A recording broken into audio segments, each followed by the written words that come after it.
नमस्कार बच्चों, स्वागत है एक बार फिर आपका मैथ वाले गुरुजी चैनल पर। आज के इस वीडियो में आप कक्षा 10 के पुरानी किताब से चैप्टर नंबर 14 सांख्यिकी के बारे में आप समझेंगे और इसके क्वेश्चन को लगवाया जाएगा। तो आप वीडियो को पूरा देखिएगा और एक एक क्वेश्चन नोट करिएगा। तो चलिए यहाँ पर शुरू करते हैं। मैं आपको बता दूँ कि पुरानी किताब के हिसाब से इस 2024 के बोर्ड एग्ज़ाम में आपको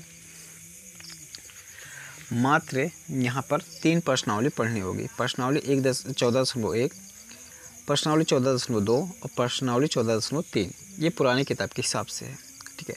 इसमें मैं आपको बता दूँ, इसमें पूछा किया जाएगा। इसमें 3 टाइप का क्वेश्चन पूछा जाता है, जिसमें है माध्य, ठीक है, माध्य, और होता है दूसरा माध्यक और बहुलक।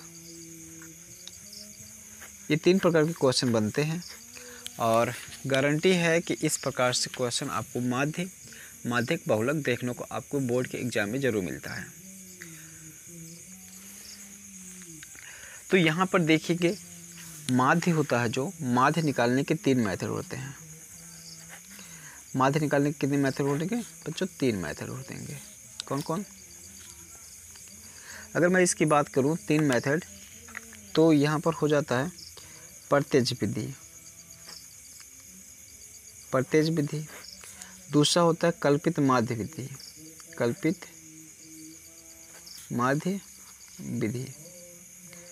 और तीसरा होता है पग विचलन विधि। तो इस तरीके से यहाँ पर 3 मेथड होते हैं माध्य निकालने के लिए। हम लोग हर एक मेथड को समझेंगे, क्वेश्चन में साथ साथ में लगवाता भी रहूँगा और आपको बताता भी रहूँगा कैसे करने हैं। तो चलिए मैं यहाँ पर क्वेश्चन को ही शुरू करता हूँ। बुक में आप देख सकते हैं, ये प्रश्नावली 14.1। तो प्रश्नावली में निकाल लेता हूँ।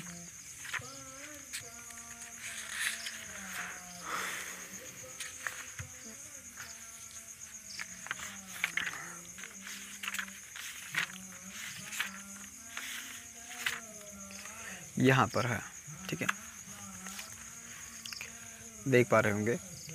देखो लिखा हुआ है, विद्यार्थियों के एक समूह द्वारा अपने पर्यावरण संचेतना अभियान के अंतर्गत एक सर्वेक्षण किया गया, जिनमें उन्होंने एक मोहल्ले के 20 घरों में लगे हुए पौधों संबंधित निम्नलिखित आंकड़े एकत्रित किए। प्रति घर माध्य पौधों की संख्या ज्ञात कीजिए। तो इसमें देखो, पौधों की संख्या दी हुई है और घरों की संख्या दी हुई है। माध्य ज्ञात करने के लिए आपने किस विधि का प्रयोग किया और क्यों, ये भी बताना है कि आपने माध्य निकालने के लिए किस विधि का प्रयोग किया और क्यों किया। तो उसके बारे में भी हम लोग बताएंगे। तो देखो क्या करना, आप लोग सर्वप्रथम कैसे इसको सॉल्व करेंगे, यहाँ पर आप लोग देखिएगा।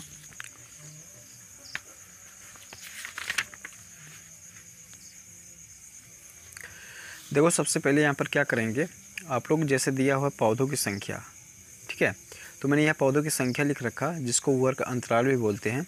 तो जैसे लिखा है 0 से 2, 2 से 4, 4 से 6, 6 से 8, और इस तरीके से घरों की संख्या यफ हो जाएगा। इस तरीके से देख पा रहे होंगे, मैंने सब यहाँ लिख रखा है। और इसको देखो, जब यफ वाली संख्या बारंबारता को जोड़ेंगे तो ये सिग्मा यफ हो जाएगा और 20 हो जाएगा। फिर आप लोगों को करना क्या है, करना ये है बच्चों, तो इसी तरीके से आप लोग भी पटरी और पेंसिल के तरीके से या जैसे भी हो पाएगा इसको करना है। तो सबसे पहले आपको निकालना होता है यक्स। क्या निकालना होता है? यक्स। एक यहाँ पर लाइन बनेगी यक्स की, वो कैसे निकाला जाता है इसको समझिए। देखो यक्स की जो होती है, ये यहाँ पर देखो 0 से 2 बीच दिया हुआ है। तो क्या करते हैं, इसको और इसको जोड़ते हैं। 0 और 2 को जोड़ेंगे तो 2 आ जाएगा। फिर क्या करेंगे, 2 से भाग करेंगे तो क्या आ जाएगा, 1 आ जाएगा, ठीक है। उसी प्रकार 2 और 4 को जोड़ेंगे तो 6 हो जाएगा, और 6 का आधा 3 हो जाता है। 4 और 6 को जोड़ेंगे 10 हो जाएगा, और 10 का आधा 5 हो जाएगा। इस तरीके से इसको जोड़ जोड़ के यहाँ पर यक्स वाली लाइन लिखी जाती है। तो यहाँ पर देख सकते हैं लाइन लिखी गई है, ठीक। अब हम लोग यहाँ पर इसके बाद एक लाइन यहाँ पर लिखी जाती है, जो कि इस प्रकार से होगी। यहाँ पर एक यफ यक्स की, देखो ये लाइन यफ की हो गई और ये एक्स की हो गई। अब हम लोग क्या करेंगे, यहाँ पर एक लाइन और निकालते हैं एफ एक्स की। तो क्या करते हैं, ये एफ वाली लाइन और ये एक्स वाली लाइन को देखो, इसका गुणा कराते हैं तो 1 आता है, 1 का गुणा कराएंगे 1 आएगा, 2 का 3 में गुणा कराएंगे 6 आएगा, 1 का 5 में गुणा कराएंगे 5 आएगा, 5 का 7 में गुणा करेंगे 35 आएगा। इसी तरीके से गुणा करा के यहाँ पर लिखा जाता है। और फिर क्या किया जाता है, इसको जोड़ लिया जाता है पूरा। इसको जोड़ने के बाद यहाँ पर देखो, जब जोड़ा गया तो इसको हम लोग सिग्मा एफ एक्स से लिखते हैं। तो ये 162 हो गया, 162 हो गया जोड़ने के बाद। अब देखो यहाँ पर समांतर माध्य का फार्मूला लगाया जाता है, बहुत सिंपल जो कि फार्मूला होता है, जिसको हम लोग एक्स बार से लिख सकते हैं, सिग्मा एफ एक्स और बटे सिग्मा एफ बराबर कितना हो जाएगा, 162 बटे 20 हो जाएगा। 162 सिग्मा एफ एक्स मैंने यहाँ पर निकाला था और सिग्मा एफ निकाला था 20। तो इसको यहाँ पर रखें और भाग किए तो 8.1 आ गया, जो कि यही हो जाएगा, माध्य हो जाएगा और ये आंसर हो जाएगा।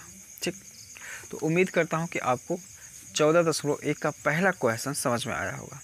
चलिए दूसरा क्वेश्चन देखते हैं। दूसरा क्वेश्चन देखो, लिखा है किसी फैक्ट्री के 50 श्रमिकों की दैनिक मजदूरी के लिए निम्नलिखित बंटन पर विचार कीजिए। एक उपयुक्त विधि का प्रयोग करते हुए इस फैक्ट्री के श्रमिकों की माध्य दैनिक मजदूरी ज्ञात कीजिए। तो देखो यहाँ पर दैनिक मजदूरी दिया हुआ था और श्रमिकों की संख्या दी हुई थी। तो देखो मैंने यहाँ पर इसको कैसे लिख लिया, ये देखो, मैं इसको बच्चों सॉल्व करने वाला हूँ कल्पित माध्य विधि द्वारा। कल्पित माध्य विधि, ठीक है, कल्पित माध्य विधि द्वारा। तो इसको देखो क्या करेंगे हम लोग, यहाँ पर देखो दैनिक मजदूरी वाली लाइन ऐसे लिख लिया, श्रमिकों की संख्या वाली लाइन ऐसे लिख लिया, जो कि यहाँ पर हमको एफ दिया है। ठीक है, एक्स निकालने के लिए हम लोग क्या करते हैं, इसका 500 और इसको 520, इसको हम लोग क्या करते हैं, जोड़ते हैं। ठीक, तो देखो 500 और 520 जोड़ेंगे कितना हो जाएगा, 0 2 और 1020 हो जाएगा। और 1020 का आधा जो होगा, 2 से कर लेंगे भाग, 2 बचे 10 हो जाएगा, ये कट जाएगा, 2 आया, एक बार गया तो 2 ये कट गया और 0 और 0, ये 510 आ जाएगा। तो देखो 510 यहाँ पर लिखा गया है।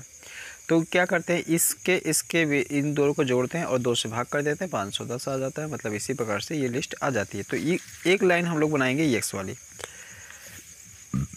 तो यहाँ पर हमने जोड़ के लिखा हुआ सब ऐसे भाग करके, इसको जोड़ा, 2 से भाग किया, जितना आया लिख दिया, इसको जोड़ा, जितना 2 से भाग किया, जितना आया लिख दिया।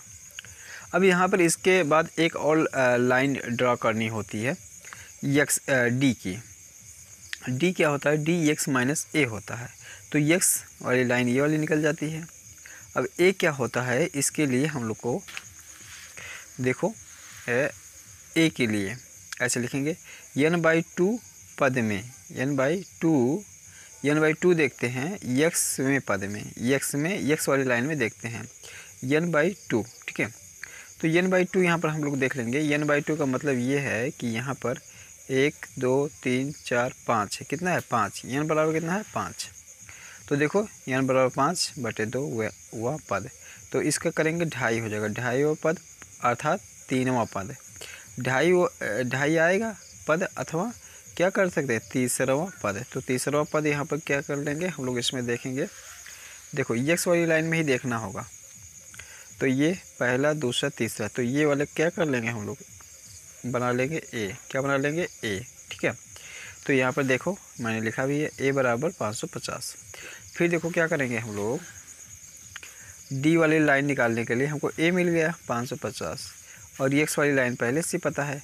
तो 510 में से 550 घटाएंगे तो -40 आएगा।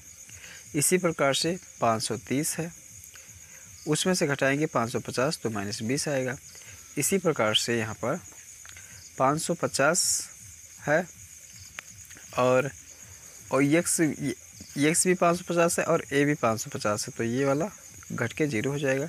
इसी प्रकार 570 में से किया गया है, फिर इसमें किया गया तो ये 40 आ गया है। तो ये लाइन जब आ गई है तो इसके बाद क्या करेंगे, नहीं,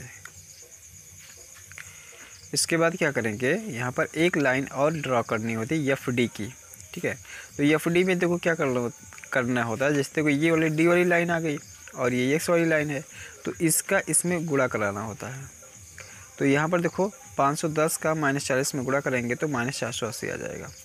530 का -20 में गुणा करेंगे -280 आ जाएगा।